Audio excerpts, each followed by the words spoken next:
میں جنا ہوں، میں جنا ہوں۔ آج میں آپ کو اپنی کہانی سناتا ہوں۔ میری پیدائش 1876 میں ہوئی۔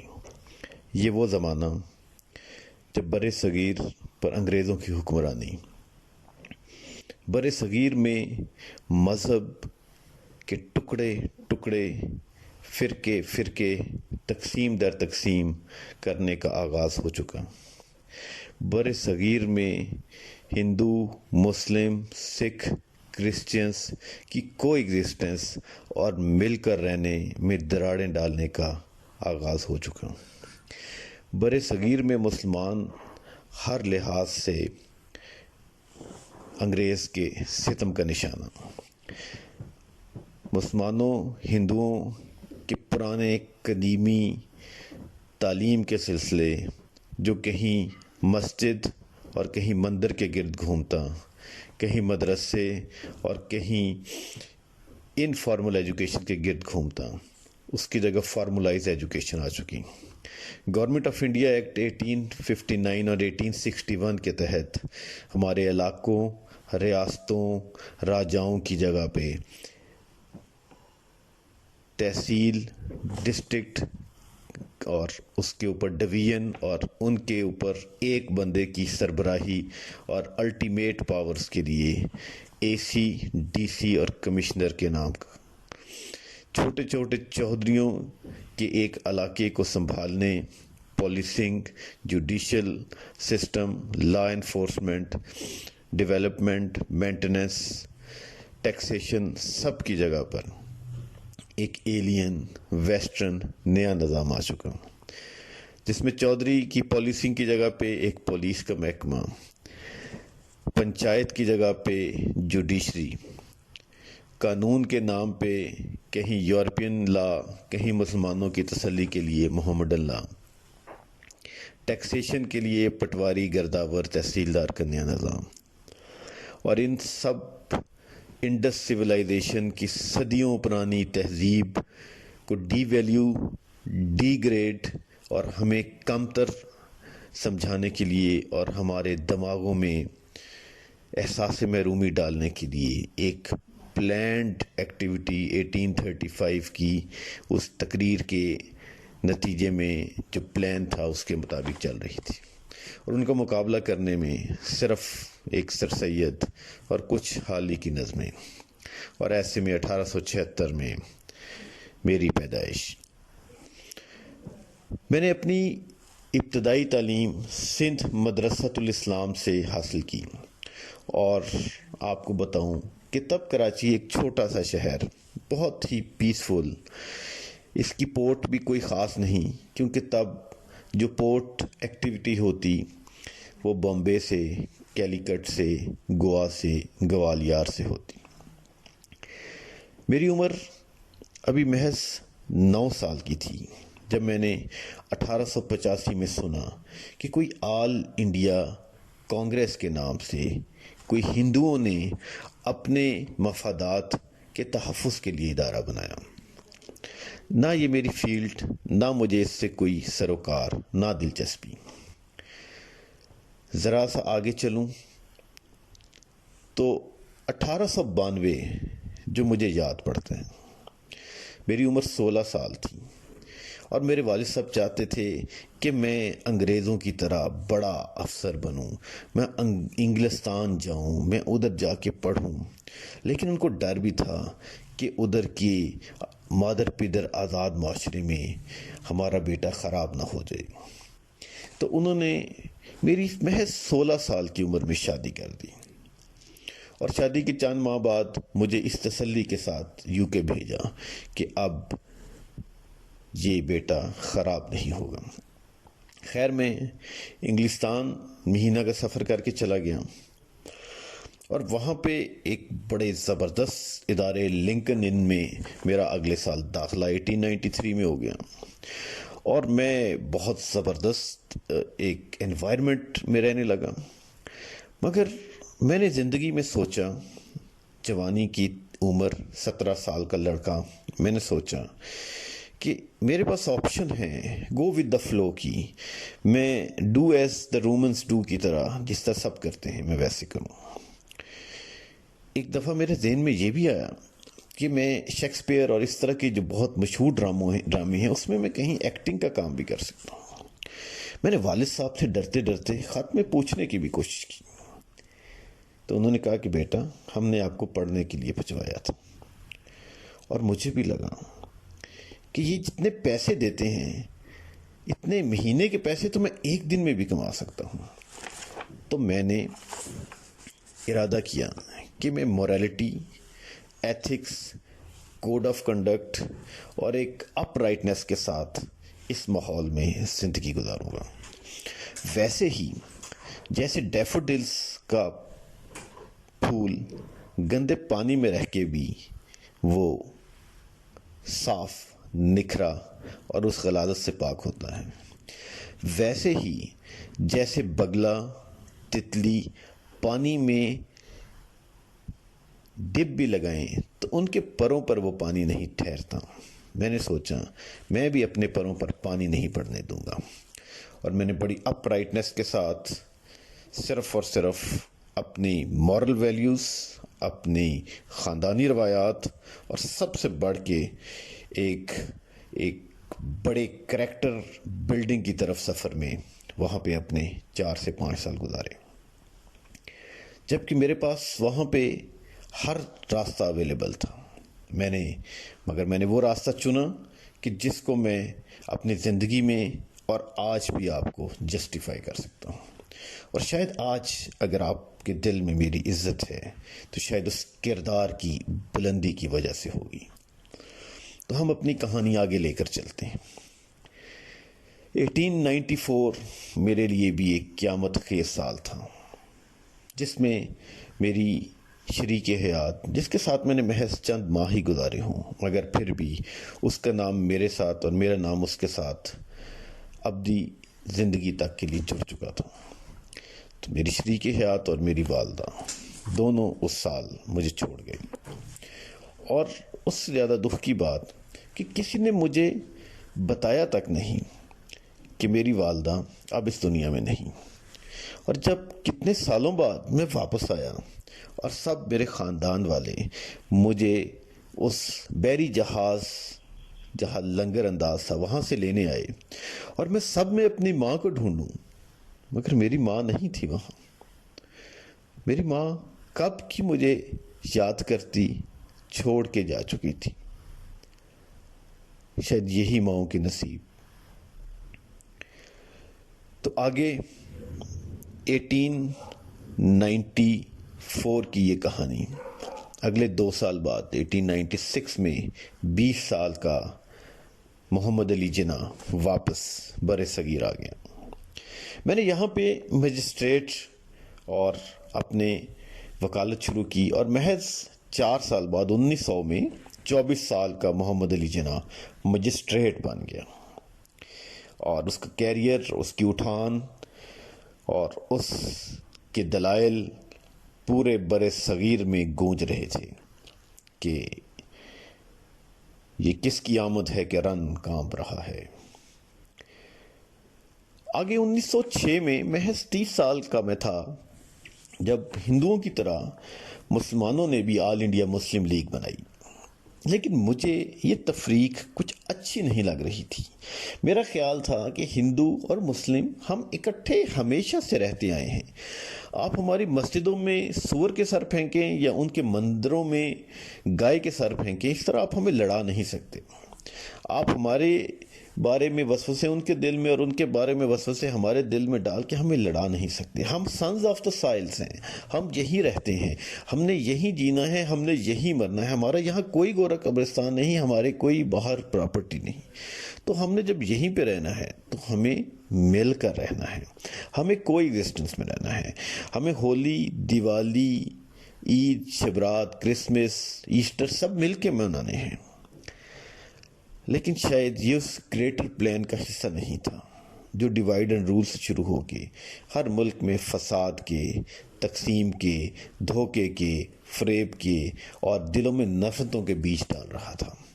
اور اس گریٹر پلان کو روکنے کے لیے باقیوں کی طرح میں بھی کاربند تھا۔ 1907 میں اگلے سال 31 سال کا Jinnah vice president Indian Muslim League Muslim association select ہوا۔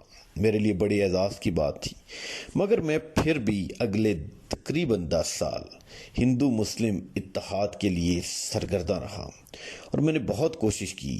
میرے سامنے بنگال ٹوٹا، واپس جڑا، اس میں ہماری بڑی جینون ریزرویشنز تھیں، مگر پھر بھی میں نے بہت کوششیں کر کے، اور آج بھی لوگ میری ان کوششوں کو ریکگنائز کرتے ہیں کہ 1916 کا لکھنؤ پیکٹ ایک 40 سالہ محمد علی جناح کی کوششوں سے ہوا، اور وہ 40 سال ایک ایسا لینڈ مارک تھا اور ایک ایسا واٹر شیڈ تھا کہ جس میں مجھے اپنے اندر بہت ٹرانزیشنز محسوس ہوئیں۔ مجھے لگا کہ شاید میرے اندر ایک نئی محبت جاگ رہی ہے۔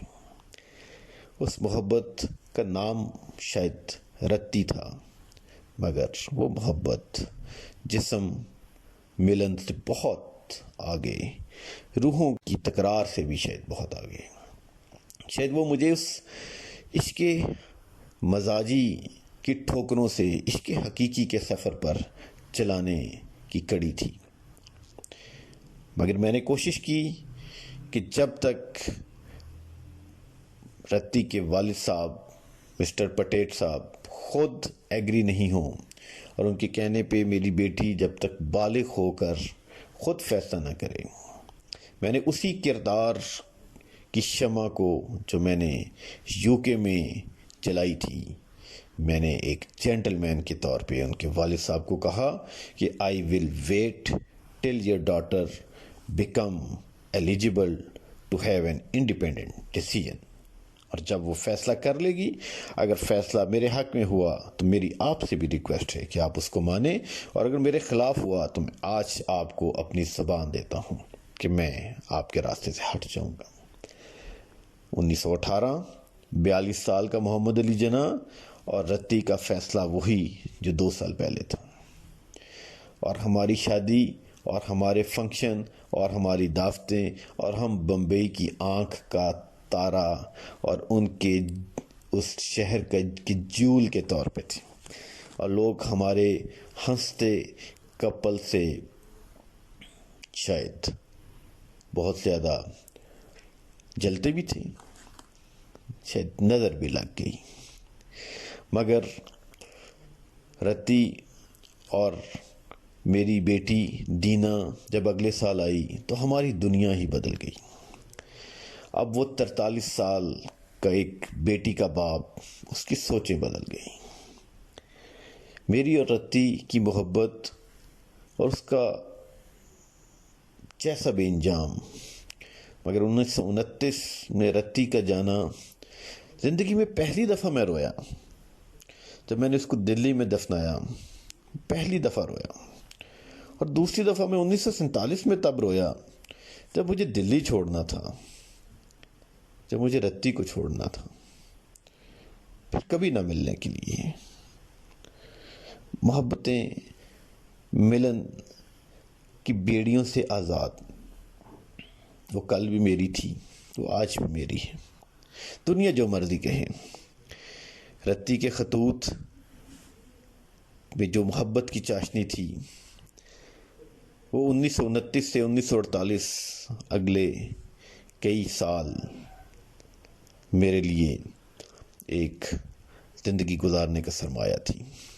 بہرحال 1929 میری محبت مجھ سے جدا، میری زندگی میں سب اندھیرے، مگر میرا مشن ان اندھیروں سے بہت زیادہ۔ میری آبجیکٹیوٹی میں رتی رکاوٹ نہیں، اس کا جمپنگ سٹون، اور میں نے اس دکھی دل کے ساتھ، میں نے اس ٹوٹے دل کے ساتھ 1927 میں ہونے والی نہرو کی کوششیں، سائمن کمیشن اور نہرو رپورٹ کے جواب میں 1929 میں اپنے 14 پوائنٹ دیے، جس کو آپ سب لوگ ہمیشہ سے اپنے اسکولوں کالج کے زمانے میں قائد اعظم کے 14 نکات کے طور پہ پڑھتے تھے، وہی 14 نکات، لیکن تخلیق تکلیف میں ہے، اور وہ 1929 میں مجھے پتہ چلا۔ میں نے 1920 کے شروع کے سالوں میں خلافت ٹوٹتے، خلافت موومنٹ بنتے بکھرتے، ہندوؤں کی مسلمانوں کو ہندو کرنے کی مختلف تحریکیں اور ملک چھوڑنے کی تحریکیں دیکھی، اور مجھے لگا کہ شاید واقعی ہندو مسلم یونٹی کے جو ہم نے خواب دیکھے تھے، شاید وہ خواب سراب تھے، اور شاید ہم مل کر آگے نہ چل سکیں۔ مگر میرے 1929 کے 14 نکات جو میری زندگی، میرے خون کا نچوڑ تھے، اپنی محبت کے جانے کے بعد بھی یہ میرا پے بیک تھا، مگر میں اتنا ڈس ہارٹ ہوا، میری امید اتنی ٹوٹی، میں اتنا دل برداشتہ ہوا کہ مجھے لگا کہ شاید یہاں کوئی موو آن نہیں، یہاں کوئی ہیڈ وے نہیں، یہاں آگے نکلنے کی کوئی صورت نہیں، شاید اس قوم کو جگانے کی کوئی کوشش کامیاب نہیں، شاید انہوں نے غلامی قبول کر لی، شاید ان کے خون میں سرایت کر گئی، اور ڈس ہارٹ پجمردہ دل کے ساتھ محمد علی جناح میں واپس انگلستان چلا گیا۔ ایک اور 4 سے 5 سال میں نے وہاں پہ ایک 1930 کی گول میز کانفرنس بھی اٹینڈ کی، اقبال بھی آئے، ان سے بہت ملاقاتیں ہوئی، میرے پروفیسرز کو بھی انہوں نے لانچ کیا کہ آپ واپس آئیں، آپ مسلمانوں کے لیے کوشش کریں، مگر مجھے کوئی امید نظر نہیں آتی تھی، مجھے کوئی پلازیبل ٹینجیبل ریزنز نظر نہیں آتی تھی۔ تو شاید میرا عشق مزاجی سے عشق حقیقی کا سفر ان 4 سے 5 سالوں میں اپنے آخری مراحل طے کر رہا تھا۔ انہی دنوں میں 1934-35 میں جو 2 واقعات ہوئے، ایک گورنمنٹ آف انڈیا ایکٹ 1935 جو آج بھی ہمارے ملک کے پاکستان کی ایک طرح سے بنیاد ہے اور جس کے اوپر ہی ہمارا سارا سسٹم ہے، ایک تو وہ، اور دوسرا اس رات کا واقعہ کہ جب مجھے خواب میں آ کر بشارت ہوئی کہ واپس جانا ہے، اور میں واپس چلا۔ اب 1935 سے 1947 تک 12 سال، کون الیکشن جیتا کون ہارا، 1937 کے الیکشن میں کیا ہوا، 1940 کی قرارداد پاکستان، 1945 کی شملہ کانفرنس، 1946 کے الیکشن میں لینڈ سلائیڈ وکٹری، اور 1947 میں پاکستان کا بننا، یہ شاید ایک سکرپٹ تھا جو مجھے تھما دیا گیا اور ڈے ٹو ڈے چیزیں انفولڈ ہو رہی تھیں، مگر مجھے اب یقین تھا کہ پاکستان بن کر رہے گا، اور میرا نعرہ بھی یہ تھا، لے کے رہیں گے پاکستان، بن کے رہے گا پاکستان۔ 1947 کے واقعات آپ سب کو ازبر، مگر اس کے بعد مجھے صرف 13 ماہ ملے، اور اس میں بھی میری بیماری میں 3 4 5 ماہ گزر گئے۔ میں نے اس 13 ماہ میں کوشش کی کہ ہم ایک پاکستان کی بنیاد رکھیں، ایک ایسے ملک کی جہاں پر کہ رول آف لا ہو، جہاں پر کہ الیکٹڈ لوگوں کے فیصلوں پر ملک چلے۔ کشمیر پر میں نے اپنے انگریز فوجی سربراہ کو حکم دیا، مگر اس پر عمل نہ ہو سکا۔ ادروائز میں چاہتا تھا کہ کشمیر کسی صورت ہم انگریز کے حوالے نہ کریں۔ ہم نے اسٹیٹ بینک کی بنیاد رکھی اور ان کو بتایا کہ آپ پاکستان کے خزانے کی مالک اور اس کے کسٹوڈین ہیں۔ میں نے پی ایف اکیڈمی رسال پور وزٹ کیا، آرمی کی یونٹس وزٹ کی، اور میں نے ان کو ان کے فیوچرسٹک امپلائمنٹ اور رول کے بارے میں بتایا۔ میں نے بیوروکریسی جس نے ملک کی باغ دوڑ سنبھالنی تھی ان کو کلیئر الفاظ میں بتایا کہ ان کو کیا کرنا ہے اور کیا ان کے ڈوز اینڈ ڈونٹس ہیں، اور کیسے ان کو سول سپریمیسی کے مطابق اپنے آئین اور قانون کے مطابق فرائض انجام دینے ہیں۔ میں اسٹوڈنٹ سے ملا، میں جرگوں سے ملا، میں بلوچستان سے لے کے پشاور تک اور کلا سے لے کے بہاولپور تک میں نے وزٹ کیے۔ میں بنگال گیا اور میں نے ان کو بتایا کہ ہماری ملک کی ایک ہی زبان ہوگی جو کہ اردو ہوگی، کیونکہ مجھے خطرہ تھا کہ بنگالی زبان کے ایک کیس کو بنا کر، ایشو کو بنا کر، یہ ایک بہت بڑی فالٹ لائن اور ڈیوائڈنگ فیکٹر ہو سکتا ہے۔ میں نے اپنی زندگی میں ان 13 ماہ میں پوری کوشش کی کہ ایک نئے مملکت کی بنیاد، فاؤنڈیشن سٹون ان پرنسپلز پہ رکھیں کہ جہاں پہ ہم کمیٹی آف نیشنز پہ کھڑے ہو کے آگے چل سکیں۔ اگر مجھے زندگی تھوڑا اور وقت دیتی تو میری کوشش اگر ہوتی تو پہلی میری کوشش یہ ہوتی، یہ بہت ضروری ہے آج کی اس جنریشن کو سمجھنا کہ اگر مجھے 2-3 سال ملتے تو میں کیا کرنا چاہتا تھا۔ نمبر 1، میں ملک میں ایک ایسا آئین لے کے آنا چاہتا تھا کہ جو ہر طبقے، رنگ، نسل، مسلک، مذہب کو ایک جیسا ٹریٹ کرتا ہوں۔ میں ملک کو واپس 1857 سے پہلے کی سوچ پر، جہاں پر لینڈ ریفارم سے لے کر ہر چیز ویسے ہوتی جیسے کہ ایک انڈیپینڈنٹ باہر کے ملکوں میں آپ دیکھتے ہیں، میں اس کو ویسے دیکھنا چاہتا تھا۔ میں اس ملک کی اساس اور بیس کو ایگرو سے انڈسٹری کی طرف شفٹ کرتا، کیونکہ ہم نے دیکھا کہ فرسٹ اور سیکنڈ ورلڈ وار اور اس سے پہلے انڈسٹریل ریولوشن کی وجہ سے وہی ملک ٹاپ پہ تھے کہ جن کی انڈسٹری آگے تھی۔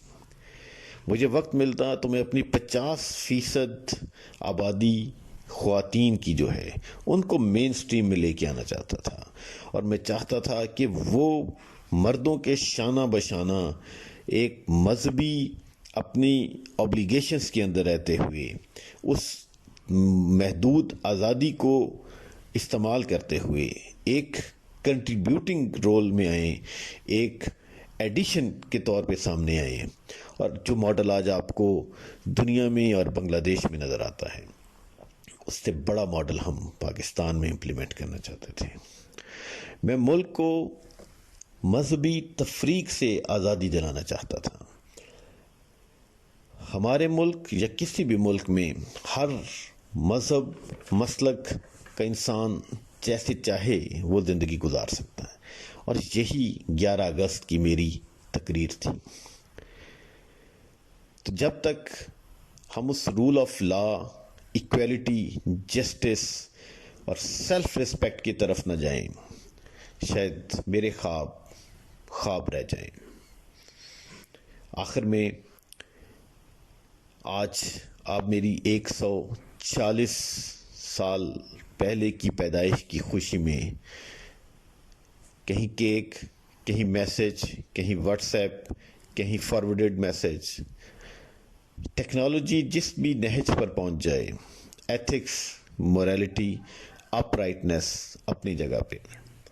میرا آج کے دن محمد علی جناح کا پیغام آپ کے نام، اپنے کردار کو اتنا مثالی کریں، اپنے کردار کو اتنا مضبوط کریں کہ کوئی آڈیو، کوئی ویڈیو، کوئی سکینڈل، کوئی ماں باپ کی جھڑکیاں، کوئی استاد کی ٹانٹنگ، کوئی معاشرے کا دھتکارنا، کوئی سینئر کا آپ کو کہنا، دنیا میں کوئی آپ کے کردار پہ انگلی نہ اٹھا سکے۔ کردار انسان کو اشرف المخلوقات بناتا ہے۔ آج آپ اگر میری عزت کریں گے یا کرتے ہوں گے تو صرف اور صرف میرے کردار کی مضبوطی کی وجہ سے، اور اقبال ساری عمر آپ کو یہی کردار کی مضبوطی اور خودی کا درس دیتے رہے، جس میں ذات کی نفی سے لے کے character building, self negation, exploring your inner potential and hitting your inner qualities, اور اپنے آپ کو پہچان کے دنیا کے سامنے اپنی نفی کر کے ذاتیات کی جگہ پہ اخلاقیات اور قومی مفاد کو ترجیح دینا۔ تو پہلی میری آپ سے آج کے دن کی ریکویسٹ اپنے کردار کی مضبوطی، اور دوسری اور آخری بات کہ جب جہاں پہ کنٹریبیوٹ کرنے کا موقع ملے تو اپنی کیپیسٹی حیثیت سے بڑھ کے کنٹریبیوٹ کریں. میں نے اپنی زندگی اس ملک کے نام کر دی, اپنی صحت اس ملک کے نام کر دی. میرے پاس بہت اچھی آپشنز تھیں, لیکن میں نے اگر وہ زندگی گزارتا تو آج گمنامی میں کہیں ہوتا. نہ میرا کوئی مزار ہوتا, نہ کوئی مجھے جانتا, نہ میری کسی نوٹ پہ تصویر ہوتی. یہ فیم زندگی میں ملے یا بعد میں ملے, مگر ایک خدا کے نظام میں آپ کو پے بیک ہونا لازمی ہے. خدا سے تجارت میں خدا کی مخلوق کے لیے جو بن سکے اس سے بڑھ کر کریں. اور جب آپ کنٹریبیوٹ کریں گے تو مجھے سب سے بڑی یہ خوشی ہوگی کہ جو میں نے کنٹریبیوٹ کیا تھا اور جو میں نے بیج اور پودے لگائے تھے آج وہ تناور درخت بن رہے ہیں. اور جب ہم سب مل کر اپنی اپنی شمع جلائیں گے تو میں آپ کو یقین سے کہہ سکتا ہوں کہ یہ ملک پاکستان ایک کمیٹی آف نیشن میں اور ایک بلیک سکائز میں ایک چمکتا ہوا ستارہ ہو جائے گا. یہ ملک جس عظیم ترین ہستی کی دعاؤں اور رحمت اور برکت سے بنا اور جس ہدایات پر میں 1934 میں واپس آیا, میں آپ کو یقین سے کہہ سکتا ہوں کہ یہ ملک ہی دنیا کے فیصلوں میں کلیدی کردار ادا کرے گا. آپ نے فیصلہ کرنا ہے کہ اس جد و جہد اور اس منزل تک پہنچنے میں آپ اس سسٹم کو کتنا سٹیمولیٹ کر سکتے ہیں. میں جناح محمد علی جناح اپنا مشن مکمل کر چکا. آج یہ بیکن میں نے آپ کے حوالے کر دی, یہ ملک آپ کے حوالے کر دیا. I am looking from the heavens how and what you are doing. Please give me some respect with your actions and your deeds. Thank you very much.